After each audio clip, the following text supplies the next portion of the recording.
මේ ධර්මයේ උපකාරාර්ථය වැටහෙන්නේ බොහෝම ඥානවන්ත ශ්‍රාවකයෙකුට විතරයි. ඥානය දුර්වල වුණොත් අවබෝධය කරා යන්න බෑ. ඥාන සංප්‍රයුක්ත ශ්‍රාවකයෙක් වෙනුවෙන් තමයි බුද්ධ දේශනාව මතුවලා තියෙන්නේ. බුදුරජාණන් වහන්සේම මහා පුරුෂ විතරක කියලා මහා පුරුෂයෙක් තුල හටගන්න දේවල් පැහැදිලි කරලා තියෙනවා. ඒවා සාමාන්‍ය මිනිස්සු තුල පහළ වෙන්නේ නැහැ. ඒවා පහළ වෙන්නේ මහා පුරුෂයන්ගේ සිතේ විතරයි. ඒකට මේ මහා පුරුෂයෙක්ගේ සිතේ පහළ වෙන විතර්කවලට කියනවා මහා පුරුෂ විතර්ක කියලා. මේ මහා පුරුෂ විතර්කවලදී බුදුරජාණන් වහන්සේ අනුදැන වදාලා මේ ධර්මයේ උරුමය කෙබඳු ශ්‍රාවකයෙකුටද කියලා. ඒ ධර්මයේ පටන් ගන්න තැනම තියෙන්නේ අප්පිච්චස්සායන් ධම්මෝ නායන් ධම්මෝ මහිච්චස්ස. මහණෙනි මේ ධර්මයේ තියෙන්නේ අල්පේච්ඡ කෙනාටයි. මහිච්ඡ කෙනාට නෙමෙයි. ඒතකොට අල්පේච්ඡකම කියලා කියන්නේ බොහොම ටිකක් වළඳනවා වගේ එකක් එහෙම නෙමෙයි. අල්පේච්ඡකම කියලා කියන්නේ බොහොම ගොරෝසු විදියට සිවුරු පොරවන එකට එහෙම නෙමෙයි. අල්පේච්ඡකම කියලා කියන එකේ පැති ගොඩාක් තියෙනවා. එකක් තමයි ප්‍රත්‍ය අල්පේච්ඡතාවය කියලා එකක් තියෙනවා. ප්‍රත්‍ය ගොඩ ගහ ගන්න නැතිකම. තවත් එකක් තියෙනවා දූතාංගල්පේච්ඡතාවය කියලා. ඒ කියන්නේ තමන් තුළ පුද්ගලිකව ගුණධර්ම රකින්නවා ඒවා එළියට කියන්න යන්නේ නැහැ. රහසේ ගුණධර්ම රකින්නවා කෙනෙක් කියන්න පුළුවන් ගුණධර්ම මොකටද රහසේ රකින්නේ කිව්වහම මොනවද වෙන්නේ කියලා. කිව්වහම ප්‍රශ්න එනවා. ඒ සමහර ගුණධර්ම කියන්න ගියාට පස්සේ ප්‍රශ්න එනවා. එතකොට දූතාංගල්පේච්ඡතාවය කියන්නේ සමහර ගුණධර්ම රකින්නවා ඒවා එළියට කියන්න යන්නේ නැහැ. ඒක මේ වගේ. දැන් ඒ කාලේ හාමුදුරුවෝ කෙනෙක් හිටියා. උන්වහන්සේ පත්තපිණ්ඩිකාංගේ වගේ දූතාංග සමාදන් වෙලා හිටියේ. ගෝල ස්වාමින් වහන්සේවත් දන්නේ නැහැ ගුරු ස්වාමින් වහන්සේ ඒ වගේ මේ දූතාංග අදිෂ්ඨානී කරගෙන ඉන්න බව. ඒතර දවසක් ගෝල ස්වාමින් වහන්සේ පිණ්ඩපාතේ යනකොට උක්දණ්ඩක් හම්බ වුණා. ඒතර උක්දණ්ඩක් හම්බුනාම ඒක ගෙනල්ලා ගුරු ස්වාමීන් වහන්සේ අපේ ගුරු ස්වාමීන් වහන්සේට පූජා කරන්න ඕන කියලා මේ ස්වාමීන් වහන්සේට අදහසක් ආවා. ඉතින් මේ අරගෙන ඇවිල්ලා ගුරු ස්වාමීන් වහන්සේට පූජා කළාම අර ගුරු ස්වාමීන් වහන්සේ කියලා තියෙනවා මේ ආයුෂ්මතුනි මම වළඳලා ඉන්නේ. ඒ කියන්නේ දූතාංග සමාදන් වුණාම එකපාරෙන් වළඳනවා ආයෙ මුකුත් වළඳන්නේ නැහැ. පොඩි පොඩි ಗುಣධර්ම නමුත් ඒවා පැවිද්දට හරි වටිනා දේවල්. මං වළඳලා ඉන්නේ ආයුෂ්මතුනි කිව්වහම එතකොට අර ගෝල ස්වාමීන් වහන්සේ කියලා තියෙනවා ස්වාමීනි තව විකාලයකට කාලය ලැබිලා නැහැ. ඒ නිසා ඔබ වහන්සේ මේක වළඳන්න. මට මේක ලැබුණු ගමන්ම හිතුණා අපේ ගුරු ස්වාමීන් වහන්සේට මේක දෙන්න ඕන කියලා. නෑ ආයුෂ්මතුනි මං වළඳලා තියෙන්නේ ඔබ වහන්සේ වළඳන්නකෝ කියලා දෙවනි වතාවෙත් කිව්වාම කියලා තියෙනවා අනේ ස්වාමීනි පොඩි කෑල්ලක් හරි වළඳන්න. එතකොට අර ගෝල ස්වාමීන් වහන්සේ ඉස්සරහා ගුරු ස්වාමීන් වහන්සේ කියලා ගෝල ස්වාමීන් වහන්සේ අහලා තියෙනවා ඔබ වහන්සේ මෙච්චර මෙපා කියන්නේ ඔබ වහන්සේ මේ පත්තපිණ්ඩිකාංගේවත් සමාදන් වෙලා දින්නේ කියලා අහලා තියෙනවා. එතකොට කියලා තියෙනවා ආයුෂ්මතුනි එහෙම නම් වළඳමුකෝ එක කෑල්ලක් කියලා අවුරුදු 33ක් රැකගෙන ආපු ගුණධර්මය අතහැරලා දැම්මයි දා කියලා. හැබැයි ඒක ප්‍රකට කළේ නෑ කියලා.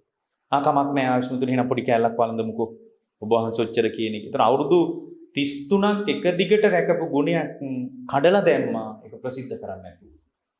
ආයි උන්වහන්සේ සමාදන් වෙන්න ඇති ඒක. නමුත් ඒවා එළියට කියන්න ගියේ නෑ. අද නම් සම්පූර්ණ මීඩියා කන්ෆරන්ස් එකක් තියලා කියනවා. මාධ්‍ය සාකච්ඡාවක් තියලා කියනවා මේ මම නිකලස් කියලා. මේ මම සෝවන් වෙලා ඉන්නේ රහත් වෙලා ඉන්නේ කියලා. එතනට අපි කොහොම කඩා වැටිලා තියෙන්නේ ඒක මුළු මහත් සංඝ සමාජයේ විතරක් නෙමෙයි ලංකාවේ ලෝකයේ කෙලෙස් බහුල වෙනකොට වෙන දෙයක්. ඒක අපි ධර්මතාවයක් විදියට දකින්න ඕනේ. ඒක ගුණ ධර්මයක් විදියට අපි දකින්න ඕනේ. ඒතර මේ අල්පේච්ඡකම කියලා කියන්නේ මේ වේලක් වළඳන එකට එහෙම නෙමෙයි. මොකද බුදුරජාණන් වහන්සේ ළඟට මේක භික්ෂුවක් ඇවිල්ලා කිව්වා උන්වහන්සේ වළඳන දිහා බලාගෙන ඉඳලා කිව්වා මං අද ඔබ වහන්සේට ගොඩාක් පැහැදුනා. ඇයි පැහැදුනේ කියලා අහලා තියෙනවා. මං ඔබ වහන්සේ වළඳන විදිය බලාගෙන හිටියා. ඔබ වහන්සේ බොහොම පොඩ්ඩයි නේ අද වැළඳුවේ. ඒතර බුදුරජාණන් වහන්සේ ඒකට හරියට අඩුපාඩු කියලා තියෙනවා. භික්ෂුව මම ඔය විදියට වළඳන එකට ඔයා පැහැදුනොත් ඔයා ඊටත් වඩා වැඩියෙන් පහදින්න ඕනයි ඉන්නවා. මොකද මටත් වඩා අඩුවෙන් වළඳන සංඝයා ඉන්නවා කියලා. කවදාවත් වළඳන එකට පහදින්න එපා කියලා. තවත් අල්පේච්ඡකමේ පැත්තක් තියෙනවා අධිගම අල්පේච්ඡතාවය. කියන්නේ මාර්ගඵල ලැබපුවා එළියේ හුවා දක්වනවා. කෙනෙක් මාර්ගඵල ලැබුවොත් ඒකේ සම්පූර්ණයෙන්ම අර්ථය තියෙන්නේ මාර්ගඵල ලැබපු කෙනාටයි. මඟඵල ලැබපු කෙනෙකුගේ වටිනාකම එයාටමයි තියෙන්නේ වෙන කෙනෙකුට නෑ. යම් භික්ෂුවක් හෝ වේවා ගිහියෙක් හෝ වේවා අවබෝධය කරා ගිහින් නම් ඒ අවබෝධය කරා ගියපු එකේ වාසිය තියෙන්නේ ඒ භික්ෂුවටමයි පින්වත්නි වෙන කෙනෙකුට නම් නෙමෙයි. හේතුව ඒක වෙන කෙනෙකුට වටින්නේ නැහැ. වෙන කෙනෙකුට වටින්නේ නැහැ. ඒක හොඳට තේරෙනවා. ඒ නිසා තමයි උපසම්පදා හාමුදුරුවරු කීප නමක් වැඩ ඉන්න තැනක රහතන් වහන්සේ නමක් වැඩ හිටියත් ඒ උපසම්පදාවට තමයි ගරු කරන්නේ. රහත්කමට ගරු කරන්නේ නැහැ. දැන් හිතන්නකෝ උපසම්පදාවෙන් වස් ප්‍රමාණي වැඩි වෙච්ච භික්ෂුවක් ඉන්නවා. උන්වහන්සේ සෝවාන්වත් වෙලා නැහැ. නමුත් ඔතනම ඉන්නවා වස් දෙකක තුනක ඉන්නවා රහතන් වහන්සේ නමක්. නමුත් ඒ රහතන් වහන්සේට වඩා බොහෝම උපසම්පදාවෙන් වස් ප්‍රමාණය වැඩි අර ස්වාමීන් වහන්සේ. ඒතොර රහතන් වහන්සේ වඳිනවා. ඒතොර කෙනෙක් බැලූ බැල්මට හිතන්න පුළුවන් මේ රහතන් වහන්සේ මොකටද මේ සාමාන්‍ය භික්ෂුවකට වඳින්නේ කියලා. රහත්කම කියන්නේ පුද්ගලික එකක්.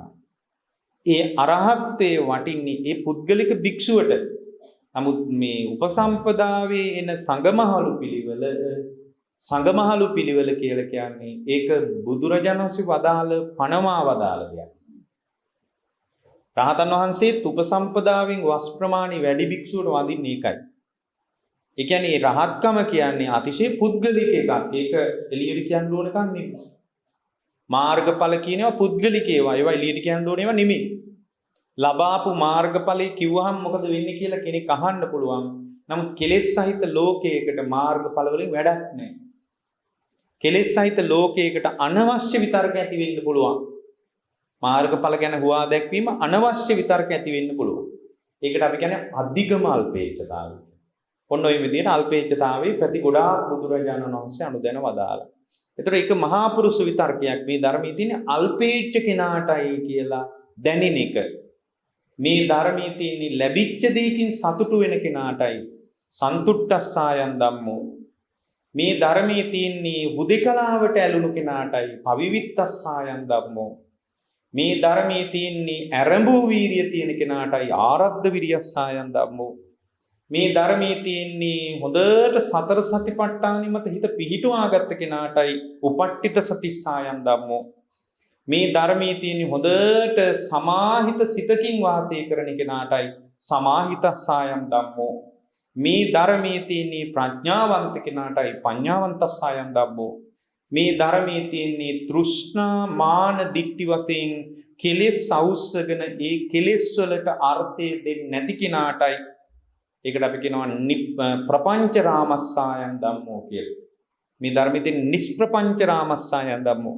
ප්‍රපංච නැති කෙනාටයි කියලා බුදුරජාණන් වහන්සේ මහා පුරුෂ විතරක 8ක් පැහැදිලි කරලා තියෙනවා. එතකොට ඒ වාට එකතු වෙන ප්‍රමාණයට තමයි අවබෝධය කිට්ටු වෙන්නේ. ඒව තමයි පින්වත්නි ලෝකෝත්තර මාර්ගයේ ගුණධර්ම කියන්නේ. නමුත් අද බැලුවාම මේ බෞද්ධ සමාජය තුලත් මේ ගුණධර්ම පොඩ්ඩක්වත් නැහැ. බෞද්ධ සමාජය ඇතුළෙත් පොඩ්ඩක්වත් මේ ගුණධර්ම නැහැ. එතකොට දැන් අල්පේච්ඡකම කියනකොට ඔළුවට එන්නේම ගොරෝසු සිවුරක් පොරවනවා නම් ස්වාමීන් වහන්සේ නම. ඊට පස්සේ බොහොම දුෂ්කර විදියට ජීවිතේ ගෙවනවා නම් ඒක අල්පේච්ඡකම කියලා හිතාගෙන ඉන්නවා. ඒක අල්පේච්ඡකම නෙමෙයි. අල්පේච්ඡකම් වෙන්නේ ඒක අවම යැපීම් තියෙන එක. ඒ අවම යැපීම් ඇතුලේ වාසය කරන්න ලැබිච්ච එකකින් සතුටු වෙන්න පුළුවන්. ආන බලන්න ඒ අතරත් සම්බන්ධයක් තියෙනවා. ලැබිච්ච දෙයකින් සතුටු වෙන්න එයාගේ හිත විවේකයටයි බැඳෙන්නේ. ඒතකොට විවේකය කියනකොට ඕගොල්ලන්ට ඔළුවට එන්නේ මොකද්ද? නිකන් හුදේකලාවේ නිකාම්ම ගෙදරට වෙලා ඉන්න එකනේ. ඒකට අපි කියනවා කාය විවේකය කියලා. නමුත් බුද්ධ දේශනාවේ විවේකී තුන් පැත්තකින් පැහැදිලි කරනවා. කාය විවේකය, චිත්ත විවේකය, උපදි විවේකය කියලා. එතකොට මේ කාය විවේකයක් ඕන, චිත්ත විවේකයක් ඕන, උපදි විවේකය කියන්නේ කෙලෙස් නැතුව වාසය කරන එක. කෙලෙස් නම් වූ දෙවන්නා නැතුව ඉන්න එක. ගොඩාක් පිරිස මැද්දේ වුණත් කෙලෙස් නම් වූ දෙවන්නා නැතුව ඉන්න පුළුවන්. දැන් හුදේකලාව කියලා ධර්මයේ පෙන්වන්නේ කවුරුවක් නැතුව ඝන වනාන්තරයකට වෙලා ඉන්න එකට නෙමෙයි. බුද්ධ දේශනාවේ හුදේකලාව කියලා කියන්නේ මේ පිරිස නැතුව කවුරුවක් තින්නේ නැතුව මේ පන්සල් වලවත් තින්නේ නැතුව කැලෑවකට ගිහින් ආරණ්‍යයකට වෙලා ඉන්න එක නෙමෙයි. පින්වත්නි හුදේකලාව කියලා කියන්නේ කෙලෙස් විතරක නම් වූ තණ්හාව නම් වූ දෙවන්නා නැතුව වාසය කරන එක. ඕකට කියනවා මේ බුද්ධ දේශනාවේ තියෙන ဒ ුතිය විහාරී සූත්‍රය කියලා. ඒකේ තියෙනවා පින්වත්නි බුදුරජාණන් වහන්සේගෙන් අහනවා එක්තරා වෙලාවක ස්වාමීනි භාග්‍යවතුන් වහන්සේ දෙවන්නේක් එක්ක වාසය කරනවා කියන්නේ මොකක්ද කියලා අහනවා. ලස්සන අදහසක් අහන්නේ. ස්වාමීනි ဒ ුතිය විහාරී කියනවා කොපමණකින්ද ဒ ුතිය විහාරී වෙන්නේ? ဒ ුතිය විහාරී කියන්නේ දෙවන්නේක් එක්ක ඉන්නවා කියලා කියන්නේ කොපමණකින්ද කියලා. ඒතර බුදුරජාණන් වහන්සේ වදාලා භික්ෂුව ဒ ුතිය විහාරී කියලා කියන්නේ දෙවන්නේක් එක්ක ඉන්නවා කියන්නේ මේ පන්සලේ කවුරු හරි ඉන්න එකවත් ආරණ්‍යයේ කවුරු හරි ඉන්න එකවත් නෙවෙයි. භික්ෂුව දෙවන්නේක් සමග වාසය කරනවා කියන්නේ හුදේකලාවේ ඉන්නවා කියන එකයි. භික්ෂුව හුදේකලාවේ ඉන්නවා කියන්නේ කවුරුවත් නැති ඝන වනාන්තරයකට ගිහින් හුදේකලාවේ ඉන්න එක නෙමෙයි. තණ්හාව නම් වූ දෙවන්නා නැතුව ඉන්න එක. කොහොමත් මිනිස්සු අඩුවෙන් ඉන්න එක හොඳයි. ඇයි? වලලු දෙකක් එක අතකට දාගත්තොත් හැප්පෙන එක නවත්තන්නම බෑ. එක වලල්ලක් මත අනික් වලල්ල ගැටෙන එක නවත්තන්නම බෑ. ඒක දෙවන්නේක් ඉන්නවා කියන එකම අවුලක් තමයි. හැබැයි බුද්ධ දේශනාවේ දෙවන්නා කියලා කියන්නේ කවුරුවක් නැතුව කුටියකට වෙලා දොර වහගෙන ඉන්න එක එහෙම නෙමෙයි. දෙවන්නා කියලා කියන්නේ යාගේ හිත තුල තෘෂ්ණාව නම් වූ කෙලෙස් ගතිය නැතුව යා කොච්චර ඉන්නවද කියන එකයි. එතකොට තණ්හාව නම් වූ දෙවන්නා සමග වාසය නොකිරීම පිණිස තමයි මුළු මහත් ප්‍රතිපත්තියම මතුවෙන්නේ. එතකොට තණ්හාව නැති තැනක හිතේ උපදින්නේ මදහත් බව. ඒකට අපි උපේක්ෂාව කියලා කියනවා. තණ්හාව නම් වූ දෙවන්නා නැතුව ඉන්න බලපාන මූලික සාධක තමයි උපේක්ෂාව. මුළු බුද්ධ ශාසනයේම අර්ථය තමයි තණ්හාව නම් වූ දෙවන්නා නැතුව ඉන්නේ කොහොමද කියන එක වෙනුවෙන් තමයි මුළු ප්‍රතිපත්තියම මතුවලා තියෙන්නේ. ඒ කියන්නේ තණ්හාව නම් දෙවන්නා නැතුව වාසය කරන එක. එතකොට තණ්හාව නැතුව ඉන්න පුළුවන් ගොඩාක් අය ඉන්න තැනක්. දැන් මේ වගේ විශාල පිරිසක් ඉන්න තැනත් තණ්හාව නැතුව ඉන්න පුළුවන්. කිසි ප්‍රශ්නයක් නැහැ. මොකද පිරිසත් එක්ක ඉන්න එක වෙන කතාවක්, දෙවන්නා සමග වාසය කරනවා කියන්නේ තෘෂ්ණාව එක්ක ඉන්නවා කියන එකනේ ධර්මාර්ථය. එතකොට මේ කොහොමත් හුදේකලාවට බුදුරජාණන් වහන්සේත් බොහොම ප්‍රියයි. හුදේකලාවට බොහොම ප්‍රිය කෙනෙක් බුදුරජාණන් වහන්සේ. ඒ නිසා බුදුරජාණන් වහන්සේ බොහොම භික්ෂුන් වහන්සේලාට අනුදැන වදාළේ පුළුවන් තරම් මිනිස්සු නැතුව ඉන්න කියලා තමයි. නමුත් දෙවන්නා කියලා කියන්නේ පිරිස නැහැ කියන එක නෙමෙයි, තණ්හාව නැහැ කියන එකයි. එතකොට මේ තෘෂ්ණාව කියන එක මානසික සාධකයක්. තණ්හාව නම් වූ දෙවන්නා නැතුව ඉන්න නම් ඒ දෙවන්නා නැතුව වාසය කරන එක වෙනුවෙන් තමයි මුළු ප්‍රතිපත්තියම මතුවලා තියෙන්නේ. දැන් අපි හිතමුකෝ අපිට තියෙනවා අවබෝධයේ පිණිස අවශ්‍ය අංග. ඒවට අපි මොනවද කියන්නේ? බොජ්ජංග කියලා කියනවා. අවබෝධයේ පිණිස අංග වලට අපි කියනවා බොජ්ජංග. ඒවාට බෝධි අංග කියලා කියනවා. බොජ්ජංග ධර්ම කීයක් තියෙනවද? ඔව් 7ක් තියෙනවා. පටන් ගන්නෙ මොකෙන්ද? සති සම්බොජ්ජංගයෙන් පටන් ගන්න. ඉවර කරන්නේ මොකෙන්ද? මොකෙන්ද ඉවර කරන්නේ? උපේක්ඛා බොජ්ජංගයෙන්. අන්න හරි. සති බොජ්ජංගයෙන් පටන් අරගෙන උපේක්ඛා බොජ්ජංගය ඉවර කරනවා. මේ සති බොජ්ජංගයෙන් පටන් අරගෙන උපේක්ෂා බොජ්ජංගයෙන් ඉවර වෙන කතාවම තණ්හාව නම් වූ දෙවන්නා නැතුව ඉන්න රටාව. හරි, තණ්හාව නම් වූ දෙවන්නා නැතුව ඉන්න කියලා කිව්වා කියලා මේ තණ්හාව ගලන එක නවතින්නේ නැහැ නේ. තණ්හාව නම් වූ දෙවන්නේක් නැතුව වාසය කරන්න කිව්වා කියලා ඕගොල්ලෝ ගෙදර ගියාට පස්සේ ආයෙත් හිතේ තණ්හාව ගොඩ නැගෙන එක නවතින්නේ නැහනේ. ඇයි නවතින්නේ නැත්තේ? අවබෝධයේ පිණිස මූලික ධර්මයක් ඕගොල්ලන්ගේ ඇතුළාන්තය තුල වැඩෙන්නේ නැහැ. ඒතර අවබෝධයේ පිණිස මූලික අංග ටිකක් වැඩෙන්නේ නැති වුණාට පස්සේ තණ්හාව ගෙවලා දාන්න බෑ. මොකද තණ්හා කරලා අවසන් වෙන එකක් නෙමෙයි. අපි පුළුවන් තරම් තණ්හා කරලා ආස්වාදයෙන් විඳලා බලමු කියලා එයා තණ්හාවෙන් ආස්වාදේ හඹාගෙන ගියොත් හිත ආස්වාදේ නැවත නැවත ඉල්ලා සිටිනවා. ඒතර එයාගේ තණ්හාව ගෙවෙන්නේ තණ්හාව වැඩි වෙනවා මිසක්. තණ්හාව ගෙවෙන්නේ එයාගේ තණ්හාව වැඩි වෙනවා මිසක්. ඒතර තණ්හාව වැඩි වෙන්නේ ඇයි? අර තණ්හාව වැඩි වෙන්නේ තණ්හාව දුර්වල වෙන රටාවට ප්‍රතිපත්තියකට එකතු වෙලා නැහැ. දැන් බලන්නකො බොජ්ජංග ධර්ම වෙනුවෙන් පිරිත් පොතේ තියෙනවා පිරිත් සූත්‍ර මං හිතන්නේ 3ක් විතර. ඕවා ඔක්කොම අපි සජ්ජායනා කරනවා. හැබැයි අපි කවදාවත් ඕවා වඩලා නැහැ. දැන් ওই බොජ්ජංග පිරිත් දේශනා කරලා තියෙන්නේ ලෙඩ වෙච්ච ඒ කියන්නේ ලෙඩ වෙච්ච කෙනෙක් සුවපත් වෙන්න. එතකොට දැන් සුවපත් වීමේ අර්ථය කියලා හිතාගෙන අපි ඕක සජායනා කළා කියලා අපිට ලොකු යහපතක් නැහැ. අයහපතකුත් නැහැ. යම්කිසි ආකාරයක මේ මොහොතේ පිරිතේ තියෙන මොකක් හෝ බල ශක්තියක් මත යම්කිසි සහනයක් මනසට ලැබෙන්න පුළුවන්. මොකද මේ සහනීට තවත් එකක් බලපාන විශ්වාසයක් බලපානවනේ.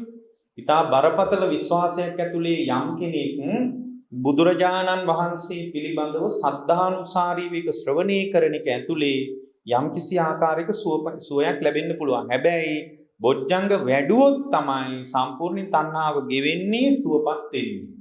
එතකොට මුළු මහත් බොජ්ජංග ධර්ම හතම පැහැදිලි කරන්නේ තණ්හාව ගෙවා දැමීමට. දැන් ගොඩාක් අය අහන්න පුළුවන්නේ දැන් ඔබ වහන්සේලා කියනවා තණ්හාව ගෙවන්න, තණ්හාව ගෙවලා දාන්න කියලා. මොනවද හඳුරන්නේ තණ්හාව ගෙවෙන එක වෙනුවෙන් ඔබ වහන්සේලා යෝජනා කරන්න කියලා ඇහුවාම මුළු මහත් ත්‍රිපිටකයේ තියෙන යම් තාක් ධර්ම කොටසක්ද ඔක්කොම තණ්හාව ගෙවලා දාන්න තමයි වදාළේ. නමුත් අපිට ඔක්කොම දිනු කරන්න බෑනේ. මොකද අපිට උවට වෙලාවකුත් නැහැනේ. එතකොට අපි පාවිච්චි කරන්න පුළුවන් ওই බොජ්ජංග ධර්ම 7 වගේ ඊටාම ස්වල්ප දහම් කොටාසයක් අපේ අතුලාන්තය තුල තෘෂ්ණාව ගෙවලා දාන්න. එතකොට තෘෂ්ණාව ගෙවලා දාන එකට ඕගොල්ලෝ ඉන්න තැන බලපාන්නේ. මොකද දෙවැන්නෑ විදියට ධර්මයේ පෙන්වන්නෙම තණ්හාව නිසා ළඟපාත මිනිස්සු ඉන්න එක අපිට කිසි ප්‍රශ්නයක් නැහැ. කැලේකට යන්න ඕන, ආරණ්‍යයකට යන්න ඕන, මම නම් මේ දරුවන්ගේ වැඩේ ඉවර වෙලා ওই කැලෑවකට ගිහින් ඉඳයි කල්පනාව කියලා අපිට හිතුණට ඒක උවමනා කරන එකක් නෙමෙයි. හැබැයි ඒක හොඳ දෙයක්. ඒක කාට හරි පුළුවන් නම් මේ වැඩේ කරන්න ඒක බොහොම හොඳ දෙයක්. නමුත් ඒක හොඳ දෙයක් කියලා ඒක ඇතුලේ තණ්හාව ගෙවෙන රටාව තියෙන්නත් පුළුවන් නැති වෙන්නත් පුළුවන්.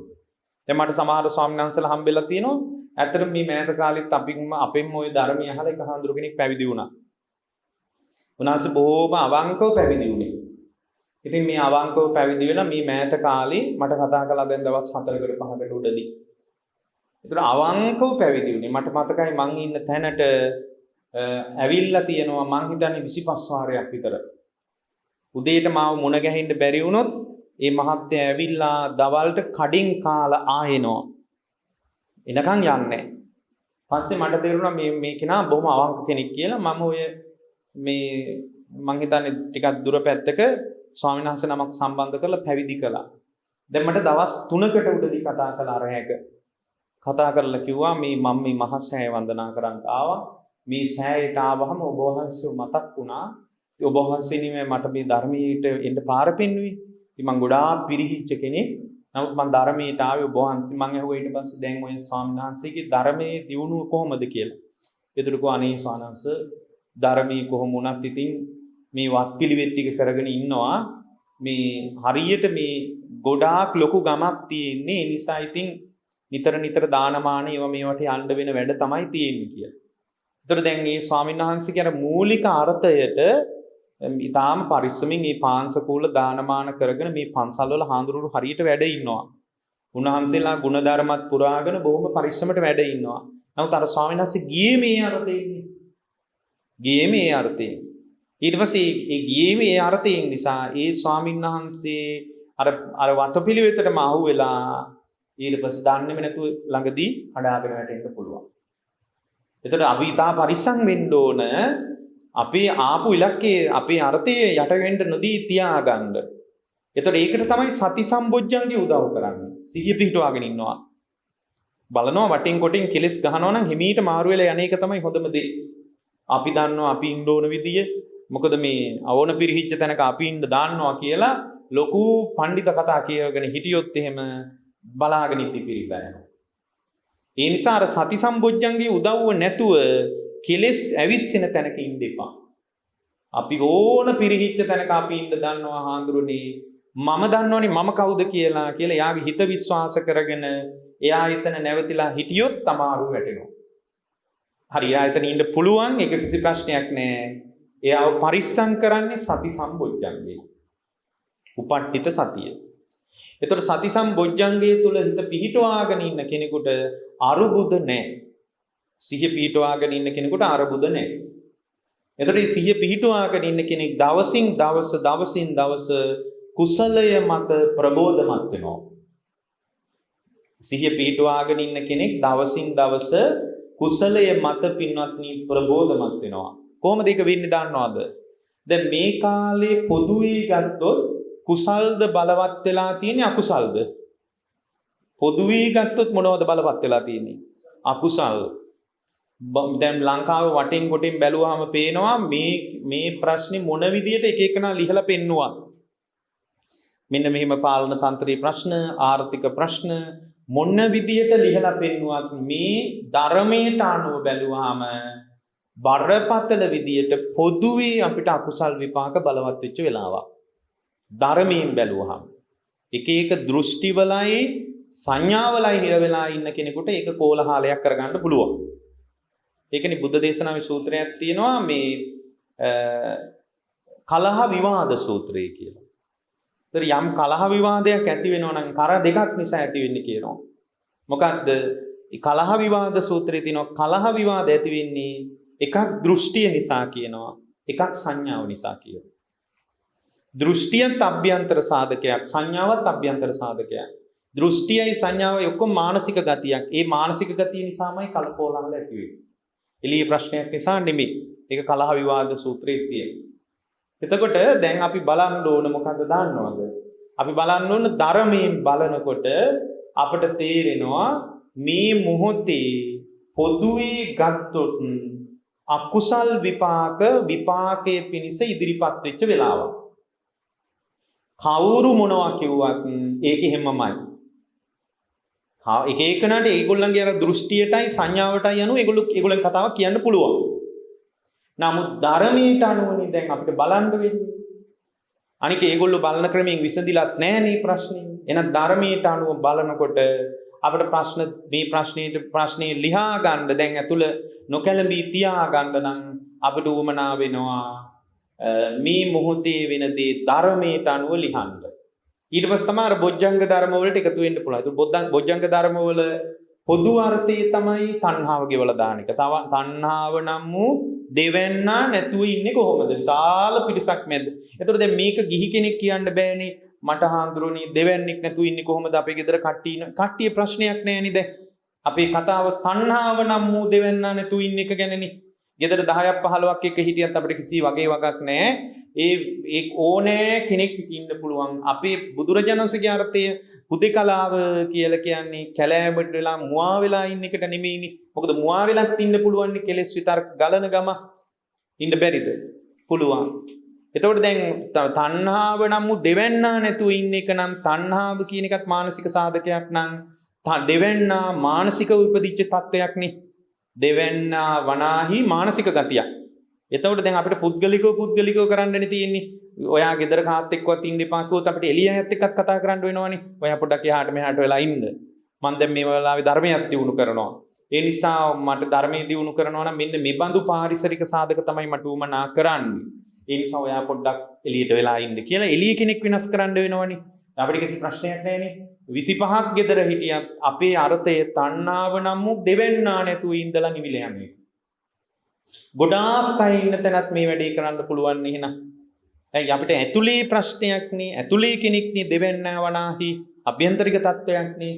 දැන් මේ තණ්හාව නම් දෙවෙන්නා ගෙවලා දාන්න තමයි මුළු බොජ්ජංග ධර්මම තියෙන්නේ. මේ කාලේ නිකන් පිරිතක් විදියට ඒක සජ්ජායනා කළාට ඊට වඩා බොහොම ගැඹීර අර්ථයක් තියෙන්නේ මේකේ. තණ්හාව නම් දෙවෙන්නා ගෙවලා දාන්න කියන්නේ. එතකොට හොඳට බලන්න දැන් බුදුරජාණන් වහන්සේගේ දේශනාවට අනුව බැලුවහම අර සති සම්බොජ්ජංගේ අවශ්‍ය වෙන්නේ කෙලෙස් බහුල වෙච්ච අවස්ථාවක් මේක. බොහොම බරපතල විදියට කෙලෙස් උත්සන්න වෙච්ච අවස්ථාවක්. එතකොට කෙලෙස් ගොඩාක් උත්සන්න වෙලා තියෙනවා නම් අපිට ඒක ධර්මයෙන් ඉස්සලා ලියන්න වෙනවා. පස්සේ විකල්ප ක්‍රම වලට යන්න පුළුවන්.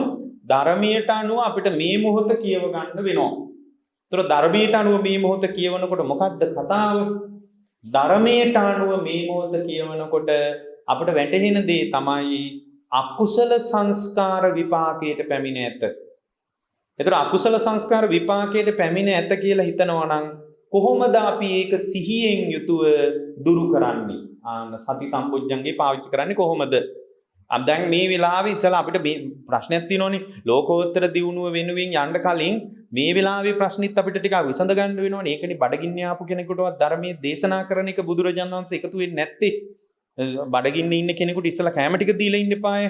ඉතින් මේ මුළු මහත් පාරිසරික සාධක සමාජීය සාධක දුර්වල වෙච්ච තැනක ගුණධර්ම වලට ඉඩ නැහැනේ. ඒ නිසානේ අර එක බොහොම වයෝවෘද්ධ බඩගිනි වෙලා ආපු මිනිස්සෙකුට මේ මිනිස්සුන්ට කැම ටිකක් දෙන්න අපි පස්සේ ධර්මයේ කතා කරමු කියලා කියන්නේ. ඒ කියන්නේ බඩගින්න දැනෙන වෙලාවට ධර්මයක් පොරොත්තු දෙන්නේ නැහැ. එහෙනම් දැන් අපිට මේ ධර්මයෙන්ම අපිට මේ අවස්ථාව පොඩ්ඩක් හරි සමනය කරගන්න පුළුවන් නම් ඒකත් ලොකු දෙයක් නේ. දැන් ඔන්න මේක කරලා බලන්න හෙට කරන්න මේක. හෙට ඉඳලා මේක කරලා බලන්න. මාසයක් ඕගොල්ලෝ මේක කළොත් ඕගොල්ලන්ටම තේරෙවි මම කුසලයේ මත දැන් ප්‍රබෝධමත් වී ඇති බව. මාසයක් මේක කරන්න මාසෙකින් පස්සේ අපිට ඊළඟට ප්‍රතිපත්තිය ගැන ඊට පස්සේ කතා කරගන්න පුළුවන්. මොකක්ද දැන් මාසයක් කරන්න කියන්නේ? මේ මොහොතේ ධර්මයට අනුව ගත්තාම අකුසල සංස්කාර තමයි විපාකයට පැමිණිලා තියෙන්නේ. ඔන්න පොදු කතාව. දැන් හෙට ඉඳලා මොකද්ද මේ කරන්න කියන්නේ? හෙට ඉඳලා මෙන්න මේ දේ කරන්න පින්වත්නි. මොකද්ද හෙට ඉඳලා කරන්නේ? හොඳට අහගෙන මේ ටික හෙට කරන්න. පළවෙනි එක උදේම නැගිටින්න සාමාන්‍ය ඔයගොල්ලෝ නැගිටිනවට වඩා විනාඩි 15ක් විතර කලින් නැගිටින්න. කීයට හරි කමක් නැහැ. මේක උදේවරුේ තමයි කරන්න ඕන. උදේම නැගිටලා උදේට විනාඩි 10 අතර මේකට විනාඩි 5යි යන්නේ. විනාඩි 5ක් වෙන් කරගන්න පුළුවන් වෙයි නේද? පුළුවන් නේ. එතකොට විනාඩි 5ක් කොහොම හරි මේක වෙන් කරගන්න. එතකොට මේ විනාඩි 5න් වෙන යහපත කොච්චරද කියලා ලබන මාසේ බලන්න. එතකොට දැන් පොඩි මාසයයි තියෙන්නේ. මේ මාසය ඇතුළත නොවරදවාම මේ වැඩේ කරන්න. මාසිකින් පස්සේ මේකේ ප්‍රතිඵල ගැන බලන්න ඕගොල්ලොම බලන්න. ප්‍රතිඵල නැත්නම් අතහැරලා දාන්න වැඩක් නැහැනේ. එහෙම ප්‍රතිඵල රහිත එකක් එහෙම නෙමෙයි මේ බුද්ධ ශාසනය කියන්නේ. මේ බුද්ධ ශාසනය තුල වඳභාවයක් නැහැ. ඒක බුදුරජාණන් වහන්සේ පාවිච්චි කරපු වචනයක් ඒක. මේ බුද්ධ ශාසනය ප්‍රතිඵලදායකයි. එතකොට මොන විනාඩි 5 වැඩි. උදේම නැගිටලා හොඳට වතුර වීදුරුවක් බොන්න. හොඳට වතුර වීදුරුවක් බොන්න. එතකොට නිකන් කායික පිබිදීමක් ඇති වෙන්න ගන්නවා. ඒත් එක්කම හොඳට පොළවේ අඩිය තියලා වාඩි වෙන්න. හොඳට පොළවේ හිටින්න කකුල් දෙක තියාගන්න. පුටුවක නම් ඇඳේම වාඩි වෙලා වුණත් කමක් නැහැ. හැබැයි ඇඳේ වාඩි වෙනකොට බිම කකුල් දෙක තියන්න හොඳට පොළවේ. ඊට පස්සේ කකුල් දෙක තියලා සාමාන්‍ය කකුල් දෙක ටික ඈත් කරලා තියාගන්න. ඒක V අකුර වගේ හැඩයට ඉස්සරහින් කකුල් දෙක ඈත් කරලා කකුල් දෙක ආයේ පිටිපස්සෙන් ටිකක් ඈත් කරලා මේ ගන්නට කකුල් දෙක තියාගන්න. එතකොට එහෙම කකුල් දෙක හොඳට පොළවේ පිහිටන් තියලා හිතන්න. මිනිත්තුවක් හිතන්න. මිනිත්තු දෙකක් නම් වඩා හොඳයි. මිනිත්තු දෙකක් කියලා අපි හිතමුකෝ. මිනිත්තු දෙකක් හිතන්න. මේ මොහොතේ අකුසල සංස්කාරයන් මා කෙරෙහි විපාකයට පැමිණ ඇති බව. මේ වෙලාවේ වර්තමාන එක විදිහට ඇවිල්ලා කෑම බීම ප්‍රශ්න, සල්ලි භාගය ගැන ප්‍රශ්න, නොයෙක් ප්‍රශ්න, චිත්ත පීඩා, මානසිකව ඇතිවෙච්ච බොහොම අර්බුදකාරී මට්ටම්, ලෝකයේ දිහා බලනකොට ලෝකයේ කෙරෙහි පටික සම්පයුක්තවමයි නේත් ඇස් යොමු වෙන්නේ. ලෝකේ ලොකු අවුලක් තියෙන බවක් දැනෙන්න ගන්නවා. මහ ලොකු ප්‍රශ්න ගොඩක් දැනෙන්න ගන්නවා. මේක තමයි මේ දේශනාවෙන් ඕගොල්ලන් ඉදිරිපත් කරන කමටහන. හැබැයි මේක ඉංග්‍රීසි යහපත පොඩි එකක් නෙවෙයි. උදේම නැගිටලා හිතන්න මේ මොහොතේ මම අකමැති අකුසල සංස්කාර විපාකයට පැමිණ ඇති බව. මිනිත්තු දෙකක් හිතනවා. හිතට විසිරෙන්න නොදී හොඳට කල්පනා කරන්න මේ මොහොතේ මම අකමැති අකුසල සංස්කාර විපාකයට පැමිණ ඇති බව. හොඳට විනාඩි දෙකක් ඔය විදිහට කල්පනා කරන්න. හිතට විසිරෙන්න දෙන්න එපා. ඒ විසිරෙන එක කොහොමත් අඩුයි උදේම නැගිටපු නිසා. මොකද සිතුවිලි වලට හිත තවම හුරු නැහැ. භවාංග මට්ටමින් සිත පැවතිච්ච ගතිය තමයි තියෙන්නේ. මොකද නිින්දෙන් නැගිටපු ගමන්නේ. තවමත් ආගන්තුක අරමුණු ඇසුරු කරන මට්ටමේ උද්වේගකාරී භාවයකට හිත තවම එකතු වෙලා නැහැ. තව ඉතා පොඩි වෙලාවකින් එකතු වීමට නියමිතයි. දරුවා පේනකොට උයන පිහන වැඩ මතක් වෙනකොට වැඩට යන්න ලෑස්ති වෙන්න ඕන බව මතක් වෙනකොට වේගයෙන් නොඑක ආකාරයේ විතර්ක ඇවිල්ලා අවුල් වෙනවා. ලංකාවේ කාන්තාවන්ගෙන් බොම් බහුලව පිරිසක් පුළුවන් ගොඩාක් ඉන්නේ උදේට කෙලෙස් විතර්කත් එක්ක හැපි. ওই වෙලාවේ මලොත් එහෙම අමාරු වැටෙනවාමයි. ඉතින් ඒ නිසා මේ උදේම නැගිටලා මේක කරලා බලන්නකෝ මේකෙන් ලොකු යහපතක් තියෙයි. අනික වැඩි කාලෙකුත් නැහැනේ මාසයයි. උදේම නැගිටලා විනාඩි 2ක් හිතනවා මේ මොහොතේ අකුසල සංස්කාර මා තුල විපාකයට පැමිණ ඇති බව. දත කල්පනා කරන්න. ඊට පස්සේ දෙවෙනි එක කාරණා පහයි තියෙන්නේ. දෙවෙනි එක තමයි මේ අකුසල සංස්කාර වනාහි පෙර සසර මා විසින්ම ගොඩනගාගත් දේවල් බව. දෙවෙනි එක මේ අකුසල සංස්කාර මා විසින්ම ගොඩනගාගත් ඒවා මිසක් ලෝකේ කිසිවෙක්වත් ගොඩනගපු ඒවා නෙමෙයි. අන්න එතකොට එයා තුල උද්වේගයක් ඇති වෙනවා. වගකීම් කරුවා නම් මමම තමයි. එතකොට අර ලෝකයට ඇඟිල්ල දික් කරන්න හිතෙන එක, ලෝකයට චෝදනා කරන්න හිතෙන එක නවතිනවා පින්වත්නි. හැමදාමත් අර ලෝකයට ඇඟිල්ල දික් කරන ගතියක් තියෙනවනේ. ඔයා තමයි, මෙයා තමයි, එයා තමයි, ආවල් දේ තමයි, මේ දේ නිසා තමයි කියා ලෝකේ සංසිද්ධි අහුල පෙන්නනවා. ලංකාවේ රැයට ගුවන් රූපවාහිනී නාලිකාවක් පැය 2ක් විතර 10න් පස්සේ අහගෙන ඉන්නකෝ. තර්ක විතර්ක කර ඔයා තමයි, එයා තමයි, මෙයා තමයි කී ඒගොල්ලෝ එකිනෙකනට චෝදනා කරන අපිත් ඇස් දෙක අරගෙන බලාගෙන ඉඳලා නින්දට යනවා. එතකොට අපේ ඔළුවේ හැම වෙලාවකම රැව් දෙනවා. මේ හේතු නිසානේ මේක උනේ කියලා. දැන් යා තුල ඒ ගතිය ඉන්නේ නැහැ. එහෙම ඇහෙනකොටම ටීවී එක වහලා දාන්න හිතෙනවා. ඒක බොහොම දුර්වල මානසිකත්වයක් නෙමෙයි.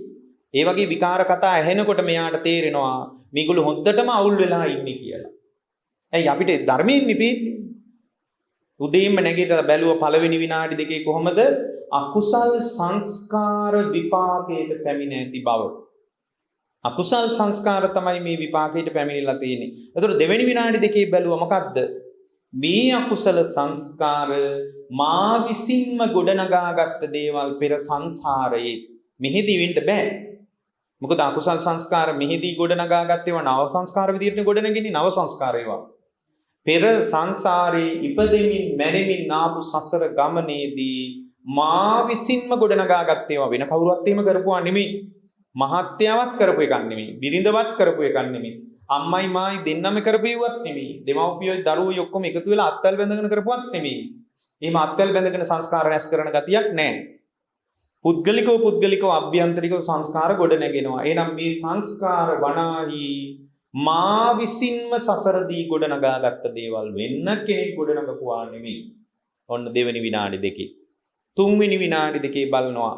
මේ සංස්කාර වනාහි දෙවියෙක්වත් බඹෙක්වත් මාරයෙක්වත් අම්මා තාත්තවත් ආණ්ඩුවවත් ස්වාමියාවත් බිරිඳවත් ගොඩ නොනගපු බව දකිනවා. මම විසින් ගොඩ නගාගත්ත බව දකිනවා. එළියේ දෙයක් කෙනෙක් ගොඩ නොනගපු බවක් දකිනවා. එළිය කවුරුත් ගොඩ නගලා නැති බවත් හොඳට දකින්න පටන් ගන්නවා. ඒක තමයි තුන්වෙනි විනාඩි දෙක. හතරවෙනි විනාඩි දෙක මොකක්ද දන්නවද? ඔන්න ඔය විදියට වඩනකොට හරි ප්‍රබෝධයක් ඇති වෙනවා. හතරවෙනි විනාඩි දෙක. හතරවෙනි කාරණේ තමයි යම් අකුසල සංස්කාරයක් හෝ වේවා කුසල සංස්කාරයක් හෝ වේවා ඒ ඔක්කොම විපාක දිදී අනිත්‍ය වෙන බව දකිනවා. දැන් මේ වෙලාවේ විපාකයේ පිණිස ඉදිරිපත් වෙලා තියෙන්නේ මොකද්ද? අකුසල සංස්කාරයක්. එහෙනම් අකුසල සංස්කාර ස්ථිරසාර දේවල්ද?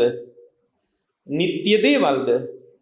තහවුරු වෙච්ච ඒවා සනාතම දේවල්ද? නෑ. විපාක දෙමින් අනිත්‍ය වෙලා යනවා. එහෙනම් මේ වෙලාව යාට වැටෙන්නේ විපාක දීලා අනිත්‍ය වෙලා යන සංස්කාර ටිකක් ඇටියටයි.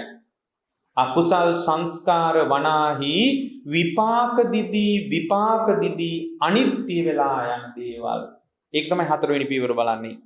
එතකොට යාට අලුත් ජවයක් එනවා. ඇයි? පරණ සංස්කාර ගෙවෙනවා, විපාක දීලා නිත්‍ය වෙනවා. අකුසල් සංස්කාර වනාහි සද්දාතනික ඒවා නෙමෙයි. සමහරට මේ කතාව අහගෙන ඉන්න පුළුවන් ජීවිතේ එපා වෙලා නිකන් දරුවොන්ටත් මොනවා හරි කරලා මාත් මැරෙන්න ඕන වගේ හිතාගෙන ඉන්න අම්මලා දුප්පත් තැන්වල දුෂ්කර තැන්වල ඒගොල්ලෝ අහගෙන නැති. ඒගොල්ලන්ට ජවයක් එනවා මේ කතාවෙන්.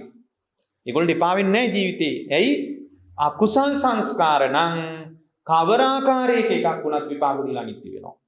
අනිත් එක මේ විපාකයේ පිණිස ඇවිල්ලා ඉන්නේ බරපතලම අකුසල් සංස්කාරات නෙමෙයි. ඇයි නෙවෙන්නේ? බරපතලම අකුසල් සංස්කාර නම් මේ වෙනකොටත් නිරේ. නිරේට යන්නේ නැතුව මෙහිට ආවේ එහෙම බරපතලම අකුසල් සංස්කාර නොපවතින නිසානේ. ආනන්තරීය පාප කර්මය වගේ එකක් තමා තුළ ගොඩ නැගිලා නම් ස්ථිරමයි දුගතිය, ස්ථිරව දුගතිය. දැන් එහෙනම් ගොඩාක් ප්‍රබල අකුසල් සංස්කාරات නෙමෙයි ඇවිල්ලා තියෙන්නේ. එච්චර හයිය අකුසල් සංස්කාර නෙමෙයි. විපාකයේ පිණිස ඇවිල්ලා තියෙන්නේ දුර්වල අකුසල් සංස්කාර. ඒ දුර්වල අකුසල් සංස්කාර විපාකයේ පිණිස පැමිණිලා. හැබැයි ඒ විපාක පිණිස පැමිණිච්ච දුර්වල අකුසල් සංස්කාර විපාක දිදී අනිත්‍ය වී යනවා. ඒක තමයි හතරවෙනි පියවර. පස්වෙනි පියවර මොකක්ද දන්නවද? කල්පනා කරනවා දුර්වල අකුසල සංස්කාරය මෙසේනම් දැන් මේ මට ඇවිල්ලා තියෙන දුර්වල සංස්කාරයක් නේ. අපිට නිකන් ලොකු අපහසුතාව ගොඩක් දැනුණාට මේක මහා ලොකු බරපතල සංස්කාර ටිකුත් නෙමෙයි. මේක හෙට විසඳෙයි ප්‍රශ්නේ. තවත් මොනවා හරි මේ ප්‍රශ්න ලෝක මේ රටේ තොටේ විවිධ හැලහැප්පිලිත් එක මේ ප්‍රශ්න විසඳලා යයි. ඒ කියන්නේ බලාගෙන ඉද්දී සම්පූර්ණයෙන් පෙරලිලා යන්න පුළුවන්. එහෙනම් ඒක දුර්වල සංස්කාරයක්, මහා බරපතල සංස්කාරයක් නෙමෙයි. මේ දුර්වල පස්වෙනි පියවර දුර්වල සංස්කාරයේ මෙසේනම් බරපතල සංස්කාරය කෙසේ වෙන්න ඕනද? අන්න එතකොට තමයි තුන් භවයේ කොහෙවත් ඕනේ ඉපදින්න කියලා හිතෙන්න ගන්නවා. දුර්වල සංස්කාරය මේ විදිය නම් බරපතල සංස්කාරය කොහොම වෙන්න ඕනද? දුර්වල සංස්කාරය ඉස්සරහත් අඬා නම් යන්න වෙලා තියෙන්නේ. විඳවා නම් යන්න වෙලා තියෙන්නේ. උඩ බලාගෙන හූල්ල ඉන්න නම් වෙලා තියෙන්නේ. විලාපතිය තියෙන්න නම් වෙලා තියෙන්නේ. පපුවට අත් දෙකෙන් ගහ ඉන්න නම් වෙලා තියෙන්නේ. මේ හැම වෙලාවම නීවරණ වලින් බැටකකා නම් ඉන්න වෙලා තියෙන්නේ. දුර්වල නීවරණ වලින් බැටකනවා හැම වෙලාවම ව්‍යාපාදයෙන් ඉන්නේ. ඇයි අපිට මෙහෙම උනේ? මෙහෙම කළා මෙහි අය. එක්කෝ මේ දෙමව්පියෝ මෙහෙම කළා. පාලකයෝ කරා, ආණ්ඩුව කරා කිය හැම වෙලාවකම දුර්වල සංස්කාර ඉස්සරහ ව්‍යාපාදේ හටගන්න හිතේ. ව්‍යාපාදේ බලනකො සමහර මිනිස්සු ව්‍යාපාදයෙන්මයි ඉන්නේ. ව්‍යාපාදේමයි හිතේ වැඩ කරන්නේ. ඒතර යා බලනවා එහෙනම් දුර්වල සංස්කාර හැම වෙලාවකම Tamanගේ නීවරණය යවුස්සන්නේ. දැන් පස්වෙනි පියවරේ බලන්නේ මොකද්ද? දුර්වල සංස්කාරයේ මෙසේ නම් බරපතල සංස්කාරය කෙසේ වෙන්න ඕනද? දුර්වල සංස්කාරයෙන් ගහනකොට මේ වගේ අඬා වැටෙන්න වෙනවා නම් අද බනහඬ වෙන්නේ අඬානේ. අඬා හරි බනහඬ. අඬා හරි සිල් රකින්න පින්වත්නි. මොකද මේ ජීවිතේ දුකට අර්ථය දෙන්න එපා. ප්‍රතිපත්තියට අර්ථය දෙන්න. මොකද ගිය ජීවිතෙත් ප්‍රතිපත්තිය නැති නිසා ඔහොම වුනේ. පෙර ජීවිතේ ප්‍රතිපත්තියක් නැති නිසා ඔහොම වුනේ. අද ප්‍රතිපත්තිය නැති වුණොත් හිත මක් වේවිද දන්නේ නැහැ. ඒ නිසා මේ අකුසල සංස්කාරේ විපාකයේ පිණිස පැමිණලා තියෙනවා. හැබැයි ඒ අකුසල සංස්කාරේ දුර්වල එකක්.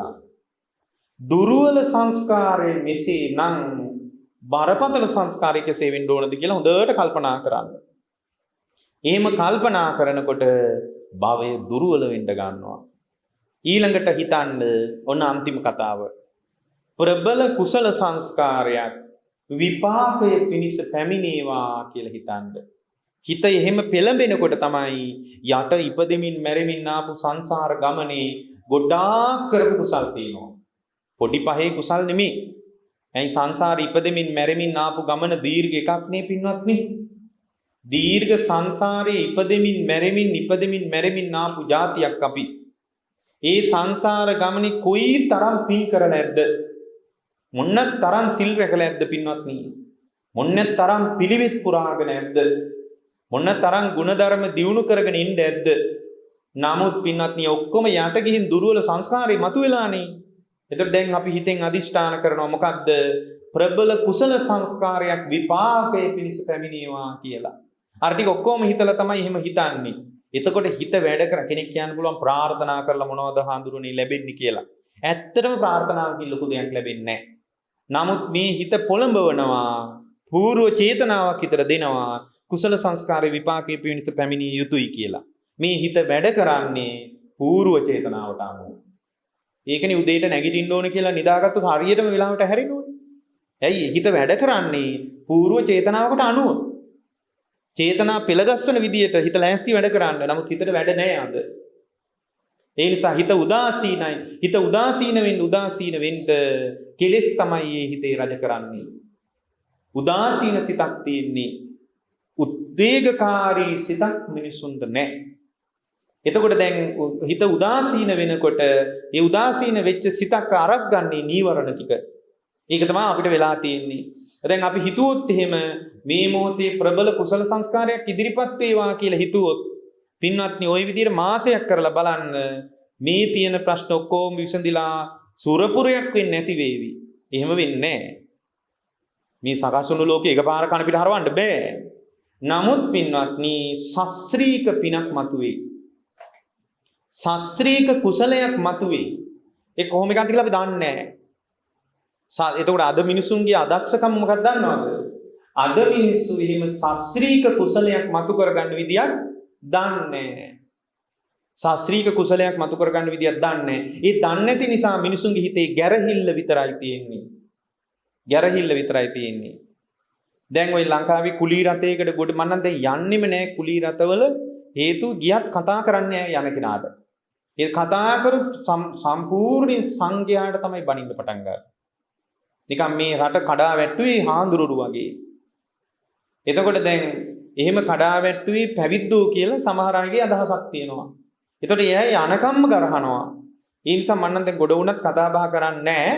නමුත් මේ කියන්නේ මිනිසුන්ට ඒ තියෙන ව්‍යාපාදේ විතරයි තියෙන්නේ. එතකොට එයා දන්නේ ශාස්ත්‍රීක සමාජයට එයාට මේ Tamanගේ ත්‍රිවිල් රථයේ මේ මොනවා හරි තියෙන අඩුපාඩුවක් හදාගන්න රුපියල් 1000ක් 1500ක්වත් නැහැ. එතකොට යාට තේරෙන්නේ මගේ පින දුර්වලයි නේද කියලා. ඒ තැනට යාගේ මනස හැදිලා නැහැ. ඒ පින දුර්වලයි කියලා දන්නේ නැති නිසාම පින පුණ්‍ය විපාකයක් මතු කරගන්නේ කොහොමද කියලා කොහොමවත් දන්නේ නැහැ. එතකොට යාට මොකද වෙන්නේ?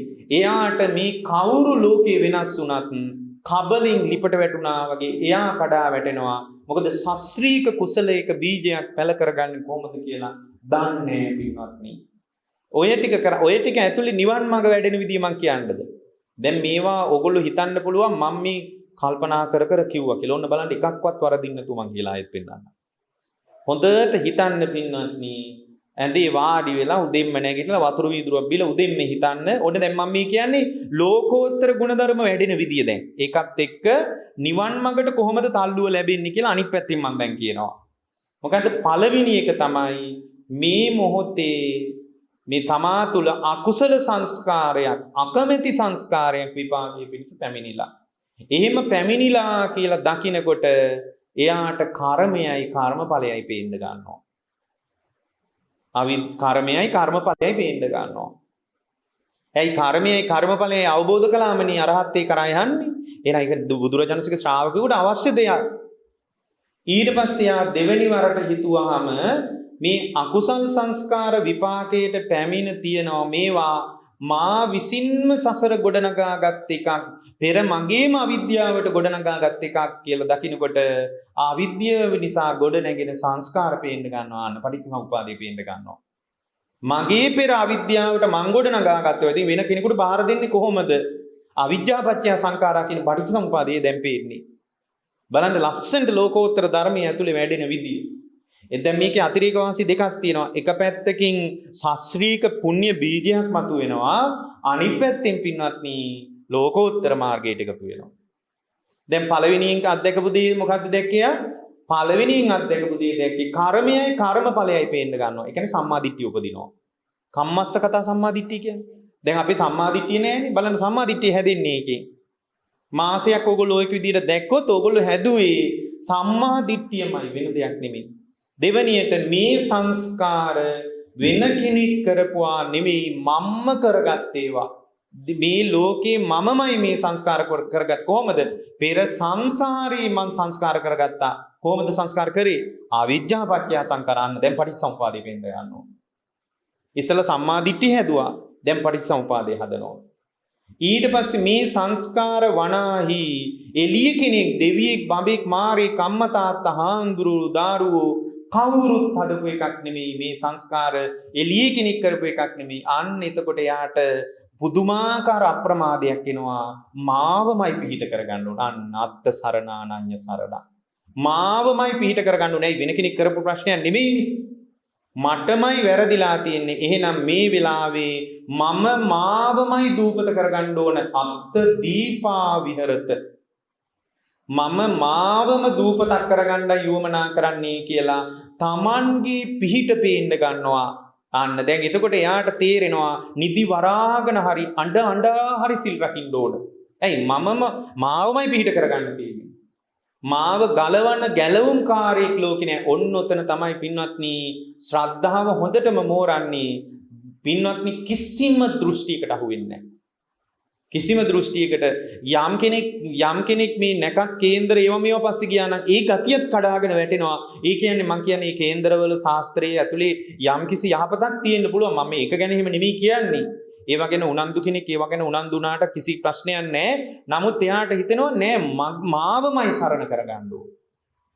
මාවමයි සරණ කරගන්න ඕන හේතුව මං කරගත්ත දෙයක් මිසක් එළිය දෙවියෙක් බඹෙක් මාරේ කෙනෙක් දෙවියන්ට පුදු පූජා තියලා කඩන්නේ වගේ තැනක යා තුල මහා පුදුමාකාර ශාස්ත්‍රීක නැගී සිටීමක් යා තුල මතුවෙනවා. අන්න එතකොට යා තුල වගකීම් සහිත බවක් එනවා. මං කොහොම හරි නිදි වරාගෙන පිළිවෙත් පුරන්න ඕන. අඬ හරි ගුණධර්ම දියුණු කරන්න ඕන. අමාරුවෙන් හරි පිළිවෙතට එකතු වෙන්න ඕන. ඒකමයි මට යහපත, වෙන දෙයක් නම් මට යහපතක් නැහැ කියලා එයාට මහා පුදුමාකාර විදිහට එයා තුල ගුණධර්ම දියුණු කරන්න ඕන. මොන ප්‍රශ්න තිබ්බත්, ආර්ථික ප්‍රශ්න තිබ්බත් පස්සේ කරනවා. දරුවන්ගේ වැඩ ඉවරුනාම කරනවා වගේ අර ධර්ම මාර්ගය තුල ප්‍රමාදකමක් ඉන්නේ. නැගී සිටින්න හිතෙනවා. නිදි වරාගෙන හරි ධර්මයක් දියුණු කරන්න හිතෙන මට්ටමට ධර්මයේ තුල හරි ප්‍රබෝධමත් වෙන්න ගන්නවා පින්වත්නි. එතකොට ධර්මයේ තුල යා ප්‍රබෝධමත් වෙන්න ගන්නවා. දැන් ධර්මයේ තුල යා ප්‍රබෝධමත් වෙනවා තුන්වෙනි කාරණේ. බලන්න පළවෙනියෙන් සම්මාදිට්ඨිය හැදුවා. දෙවෙනියට පටිච්චසමුපාදය හැදුවා. තුන්වෙනියට අප්‍රමාදය හදනවා. අප්‍රමාදයේ මොකක් මතද අප්‍රමාදය හැදෙන්නේ? ප්‍රඥාව මත. ඒ ප්‍රඥාවෙන් විමසනකොට මොන්න දුකක් විඳගෙන හරි කමක් නැහැ. එයා මාර්ගය අතහරින්නේ නැහැ.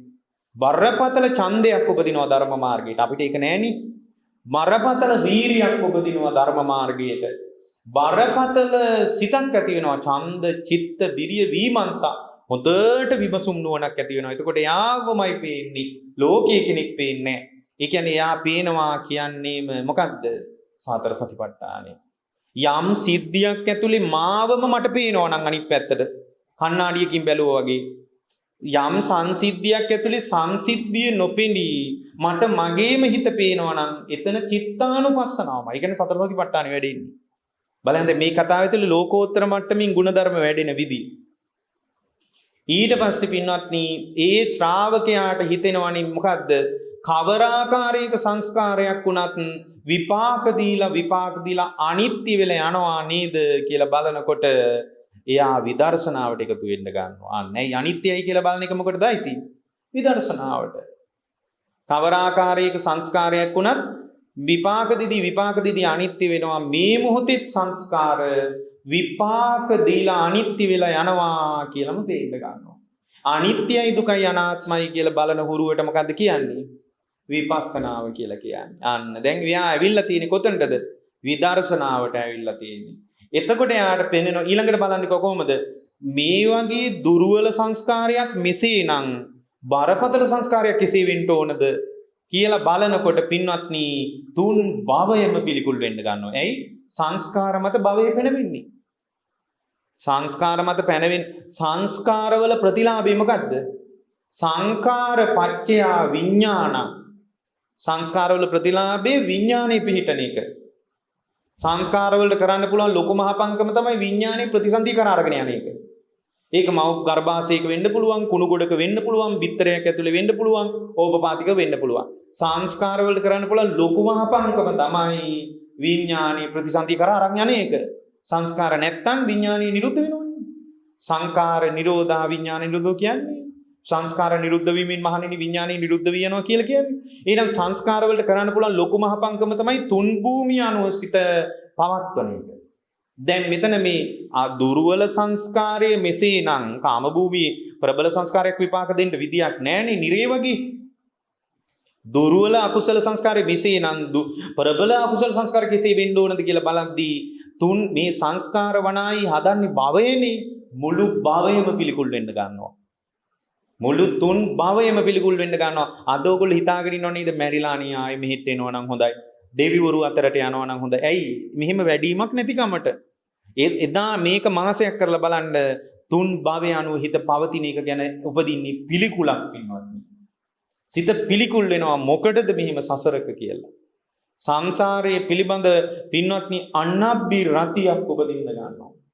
තුන් භවය අනුව සිත පවතින එක ගැන පින්වත්නි නිර්වේදයක් උපදින්න ගන්නවා.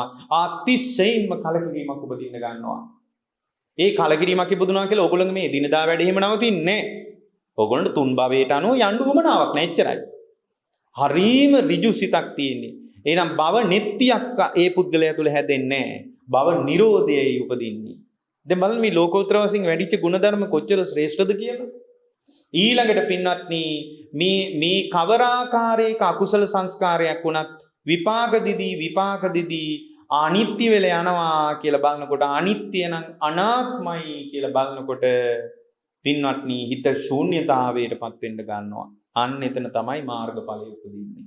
ඒතර මාසයක් මේක කළොත් ඕගොල්ලන්ට ශාස්ත්‍රීය කුසලයක් මතුවෙනවා. ඒ කුසලයේ ඇතුලේ ඕගොල්ලන්ට ලෝකෝත්තර කතාවකුත් මතුවෙනවා. එයා දවසට වැය කළේ යටත් පිරිසෙන් විනාඩි 5ක් උපරිම 10ක්. උදේට විනාඩි 10කින් පින්වත්නි මෙච්චර ශාස්ත්‍රීය පුණ්‍ය සංස්කාරයක් මතු කරලා අමා නිවන කරාම ඔබව එකතු කරයි කියලා කවුද අපිට කිව්වේ? කවුරුත් කියලා නැහැ. පොඩි වෙලාවකින් ලෝකෝත්තර මට්ටමේ අමා නිවන දක්වාම ඔබව හසුරවන්න පුළුවන් කියලා මෙහි කවුරුවත් කතා වෙන්නේ නැහැ. දැන් ලෝකෝත්තර අර්ථය වෙනුවෙන් යා ලොකු දේවල් කළේ නැහැ. පුංචි දෙයක් කළේ. ඔන්න ඔය මානසිකාරය තමයි ඔය විදියට ඕගොල්ලෝ කල්පනා කරන්න පුළුවන් මට්ටම තමයි පින්වත්නි සති සම්බොජ්ජංගය කියන්නේ. ඔය විදියට දකින්න පුළුවන් හැකියාව තමයි සති සම්බොජ්ජංගය කියලා කියන්නේ. ඔය සති සම්බොජ්ජංගේ නිසා උපදිනව මොකද්ද? ධම්මවිජය බොජ්ජංගය. ධම්මවිජය කියන්නේ මොකද්ද? අවබෝධයේ පිණිස මනස ලෑස්ති වෙනවා. ඒ ලෑස්ති වෙලා තියෙන්නේ. ලෝකෝත්තර අර්ථය සම්බන්ධ කේන්ද්‍රගත අර්ථයක් තියෙනවා කාගෙන්වත් අහන්න ඕනේ නැහැ. ධම්මවිජය බොජ්ජංගයක් උපදින. මේ වැඩපිළිවෙල තුල ඉන්න පින්වත්නි වේලක් කෑවත් ප්‍රීතියක් උපදිනවා. ඒකට ප්‍රීති සම්බොජ්ජංගය කියනවා. ධර්ම මාර්ගය තුල අර වහ මාවමයි පීඨ කරගන්න ඕන ලෝකේ කවුරුවක් කරපුවා නෙමෙයි කියලා දකින්නකොට වීරියක් උපදිනවා යාට. නිදි වරාගෙන ධර්මයට ඉන්න හිතෙනවා. අඬා පිළිවෙත් පුරන්න හිතෙනවා වීරිය සම්බොජ්ජංගය. ඒ ඔය විදිහට වඩාගෙන මාසයක් විතර යනකොට දවසටම එක වේලක් කෑවත් පින්වත්නි තියෙනවා කායික සැහැල්ලුවක්. ඒක ලෝකෝත්තර මට්ටමේ උපදින්නේ. ඒකට මොකද්ද කියන්නේ? පස්සද්ධි සම්බොජ්ජංගය. එතකොට පින්වත් යාගේ හිත සමාහිත වෙනවා අකුසලයේ පැත්තට විසිරෙන්නේ නැහැ. මොකද තුන් භවයේම පිළිකුල් කරලානේ තියෙන්නේ. ඉතින් තුන් භවයේම පිළිකුල් කරපු තැනක අකුසල සංස්කාර පැත්තට කොහෙද විසිරෙන්න අවකාශයක් තියෙන්නේ? එතකොට උපදිනවා මොකද්ද? සමාධි සම්බොජ්ජංගය. ඒ නිසාම සිත මැදහත් වෙනවා. සියලු සංස්කාරයන් පිළිබඳ මැදහත් සිතක් උපදිනවා. යම්කිසි ආකාරයක ධර්ම විනී සංඛ්‍යාත වැඩපිළිවෙල ගැන පවා හිත මැදහත් වෙනවා. මැදහත් වෙච්ච සිත ගැනත් සිත තව සිතකින් මැදහත් වෙනවා. ඒ සිත ගැනත් හිත මැදහත් වෙනවා. මැදහත් භාවය ගැන විතරක් ඉතුරු වෙලා සියලුම සංස්කාර නිරුද්ධ වෙලා යනවා. ඒකට කියනවා මොකද්ද? උපේක්ඛා බොජ්ජංගය කියලා. එතකොට යටත් පිරිසෙන් එයා සෝවාන් වෙන්න ඕන. යටත් පිරිසෙන් මඟඵල අවබෝධය කරා යන්න ඕන පින්වත්නි. මේ ප්‍රායෝගික ක්‍රියාමාර්ගවලට එකතු වුණොත් ඔබ හැම දිනාටම මේ දේශනාව අමා නිවන් පිණිස නිවන් දොරටුවක් වේවා.